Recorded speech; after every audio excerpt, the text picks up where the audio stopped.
Avengers Endgame introduced us to a new and intriguing take on one of film's most overdone and well-understood tropes, time travel. Endgame's version of time travel is terribly confusing at first glance, but is this only because we're so accustomed to the style of time travel ingrained in the public consciousness because of classics like Terminator and Back to the Future? Probably, but that doesn't mean that the MCU's unique take on time travel isn't difficult to comprehend in its own right. To better understand the difference between Endgame's time travel and cinema's more classic interpretation, let's take a minute to deconstruct and define the rules. And when I say classic time travel, I'm doing it for convenience. Donnie Darko, Back to the Future, and Terminator all have similar but distinct takes on time travel. Those movies' versions are both similar enough to each other and distinct enough from Endgame's version that I'm going to lump them in together. Sorry Reddit fact checkers, but I'm choosing brevity over depth on this one. The classic version of time travel we see in most films preceding Endgame heavily references theoretical concepts such as the butterfly effect and the grandfather paradox. Back to the Future does well to demonstrate both of them. In part 1, as Marty is interfering in his parents' relationship, he sees his siblings begin ceasing to exist in a photo he brought from the future and slowly fades from reality himself before resolving the situation. Quack science aside, this does authentically relate to the audience what the grandfather paradox is trying to convey. Except instead of Marty killing his grandfather, thus snuffing out his lineage, he is stifling his parents' blossoming relationship, almost meeting the same end. In Back to the Future 2, after Marty accidentally leaves a sports almanac in 1955, he travels to 1985 only to find out that Biff used the almanac as a gambling guide to amass a fortune of Trump-like proportions. This harkens back to the butterfly effect, which posits that even the slightest of occurrences at one point could have devastating consequences at another point. In this case, the inciting incident for this divergent timeline was Biff getting the almanac, which was in no way a minor occurrence. So of course it follows that Biff amounting to be such a successful tycoon would be a devastatingly different result than if he hadn't gotten the almanac. Butterfly effect. All the while, Back to the Future tackles timelines in the fashion of a tree. Imagine history as a tree. From the ground up, there is a single trunk with multiple branches protruding from it. Back to the Future would have you believe that time is linear, like the trunk of a tree, and that if you return to an earlier point on the timeline and change even the slightest of historical details, a branch will be created. This is of course assuming that your mere presence in the past is not a significant enough change to affect the timeline's future, so long as you don't interact with anything, thereby allowing history to play out as it would have if you were not present. Back to the Future establishes Marty's main timeline, in which his dad is a loser, and then by the end of the trilogy, multiple new timelines have been created and erased because of the events depicted. So, the classic understanding of time travel likens it to a tree, allowing time travelers to move backwards on their linear timeline and allowing them to return to the same, unchanged point of departure on that linear timeline so long as they don't change anything in the past, thereby creating branches. Easy enough. With that established, let's acknowledge the painstaking lengths to which Endgame goes to refute this idea. So Back to the Future is a bunch of bullshit? Considering that Endgame establishes a unique set of time travel rules, starkly contrasted with cinema's classic interpretation, the only reference we have to establish the rules are pieces of dialogue from Endgame. I know that there are many parties out there claiming that Endgame is based in genuine quantum science, but I am neither interested in nor capable of exploring the real-world applications. I'm only going to use Endgame's internal logic to try and explain and justify what happens in Endgame. So take what I say with a grain of salt, I guess. Let's go. When Scott gets back from his quantum hiatus, he goes to the Avengers compound and says the following to Steve and Nat. The rules of the quantum realm aren't like they are up here. Everything is unpredictable. Time works differently in the quantum realm. The only problem is right now we don't have a way to navigate it. But what if we did? I can't stop thinking about it. What if we could somehow control the chaos and we could navigate it? What if there was a way we could enter the quantum realm at a certain point in time, but then exit the quantum realm at another point in time? Like before Thanos. He's got some interesting things to say, but I think it's best to neglect most of what he's saying, considering Scott ostensibly has a poor understanding of quantum physics, and because there's a lot more dialogue to cover. The most salient point he makes is the idea of manipulating the quantum realm to achieve time travel, but that sentiment does not play a big role in the movie or this discussion. As soon as it's established that time travel is possible, the movie stops making mention of the quantum realm, therefore that aspect can be neglected in favor of more pressing questions Endgame raises with regards to time travel. When they approach Tony with the idea, he says, "I believe the most likely outcome will be our collective demise." To which Scott replies, "Not if we strictly follow the rules of time travel. Alright, that means no talking to our past selves, no betting on sporting events." And Tony interjects, "I'm gonna stop you right there, Scott. Are you seriously telling me that your plan to save the universe is based on Back to the Future?" "No." Good, he had me worried there, because that'd be horseshit. That's not how quantum physics works. Straightforward enough, this dialogue establishes for the first time that Back to the Future does not represent an accurate model of time travel. This is Endgame's quintessential time travel rule: Back to the Future is bullshit. Moving right along, before Clint's test run, Hulk, Rhodey, and Scott debate the credibility of their understanding of time travel, and Hulk reassures them of the pivotal rule: Back to the Future is bullshit. He goes on to say, time doesn't work that way. Changing the past doesn't change the future. Think about it. If you travel to the past, that past becomes your future, and your former present becomes the past, which can't now be changed by your new future. This is going to take some unpacking, but it is nevertheless interesting to explore. What Hulk's doing here is developing upon the golden rule as we understand it. He's fleshing out the rule with an example, and it does a lot to help us comprehend Endgame's interpretation of time travel. I'm going to do my best to explain this, but take what I say with a grain of salt, because I literally have nothing to go off besides what this movie tells us about its own internal logic. Anyway, I'd like you to imagine the idea of a timeline. You exist on a linear timeline, and time travel would allow you to travel back and forth on that linear timeline. Alright, you have that image in your head?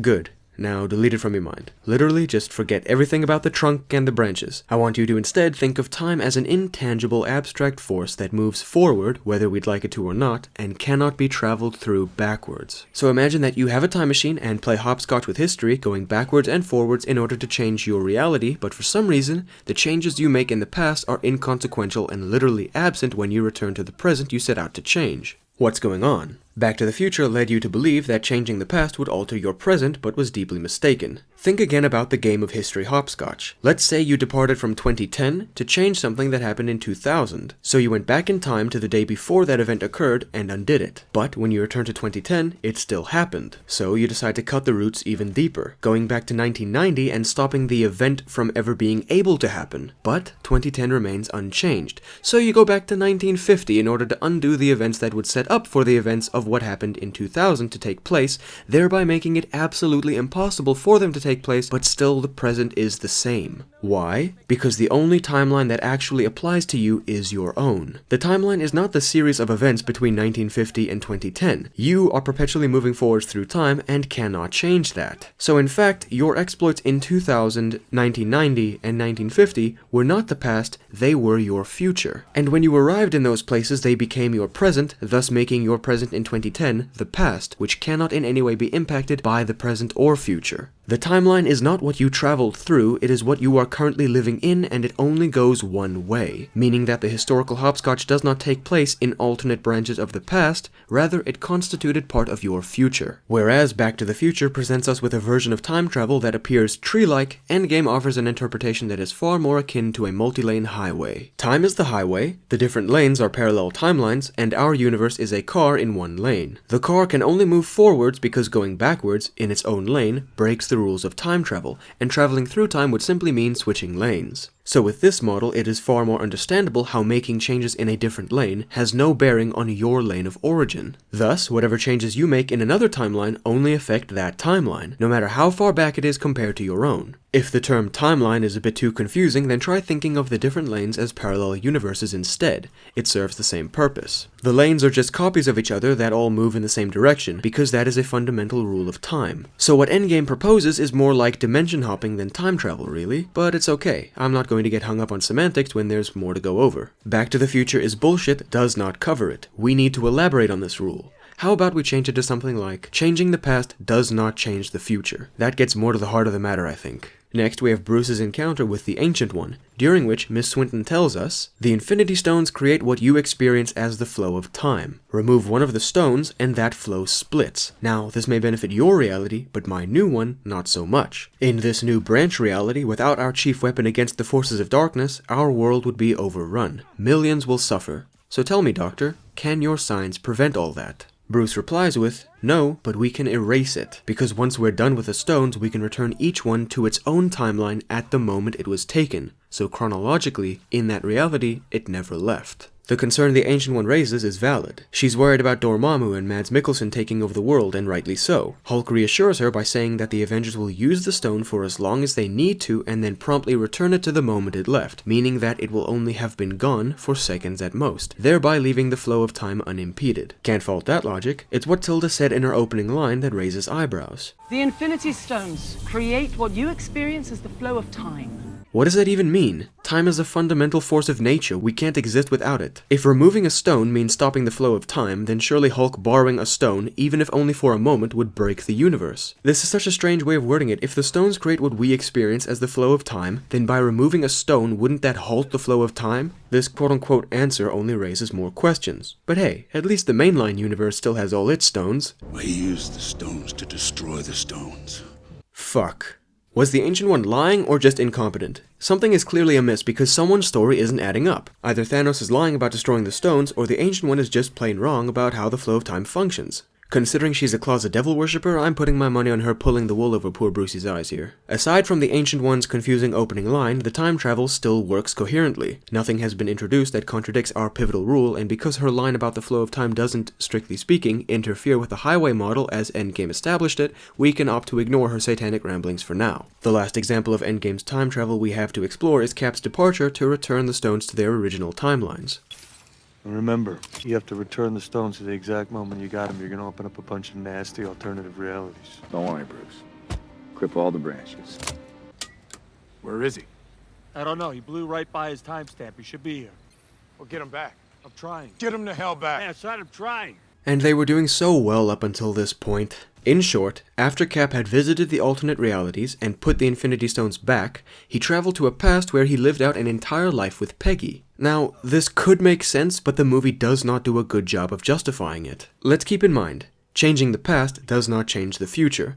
So if Cap went back in time to live with 1940s Peggy, he must have done that in a parallel universe, not the 199999 continuity. Meaning that he would have had to live out his days with Peggy in an alternate reality and then return to the main timeline in order to give Sam the new shield. The problem comes when we reconcile this part of Endgame with information we got in The Winter Soldier and Civil War. During a documentary from The Winter Soldier, we learn that Peggy had a husband who was rescued by Cap during World War II. The original understanding of the canon was that because Cap was frozen, Peggy obviously married someone else. And in Civil War, we see photos of Peggy and her children at her bedside, but no husband. When we take Cap's Endgame time travel bonanza into account, this theoretically retcons what we learned in Winter Soldier and Civil War. It is now possible that Cap somehow traveled backwards in time in his own universe to marry Peggy, and she was lying about her husband being rescued by Cap to cover for his reappearance. This aligns with the husband not being present in the family photos at Peggy's bedside in Civil War, because they would ostensibly want to keep Cap's return a secret even though it should not have had an impact on the main timeline. This could be the one thing that destroys Endgame's time travel, but it could still make sense. As long as Cap returned the stones to their respective timelines, lived out his life with Peggy in an alternate universe, and then returned to Earth 199999 to give Sam the new shield,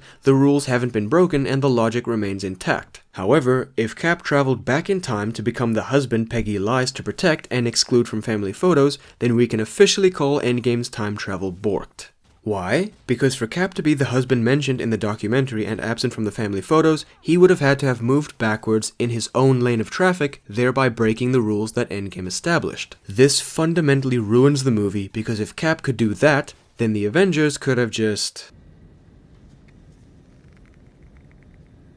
Endgame's time travel is unique to every other interpretation we have seen across decades of film and manages to play with the mechanics of the world to a large degree while remaining extremely consistent. The only anomalies are the Ancient One's line about the flow of time and Cap's lifetime away from the Avengers. The Ancient One's line could be developed or retconned at some point in the future MCU, but now that the stones have been destroyed, allegedly, I think they'll just want us to stop asking questions. As for Cap's time travel conundrum, I can only see one way that it makes any sense according to Endgame's own internal logic, but I could easily be missing something. As always, I love discussion and debate, so if you have any criticism of my take on Endgame's seemingly problematic time travel, let me know in the comments. Thanks for watching, and while you're still here, I have a quick channel update. By the time this video goes up, I will have started working on a critique of Spider-Man Far From Home. This one's gonna be big. My last critique was over an hour long, and that was mostly plot criticism. This video will be my biggest endeavor to date, so I want to take my time and really try to make it a good video. So the reason I've been uploading so many gameplay discussion videos lately is not because I'm slacking, necessarily. It's because I'm trying to grind out videos that I can upload in the meantime while I'm working on the Far From Home critique. The Mandarin and I took me over 3 weeks to make, during which time I didn't upload much else. So I'm going to take my time with this project, upload as regularly as I can in the meanwhile, and hopefully get the critique out on schedule as if it were any other week. Maybe I'm done with it right now, maybe I'm still scripting. Either way, this is going to be my biggest project yet, and I don't want to rush it. But anyways guys, thanks for watching. See you next time.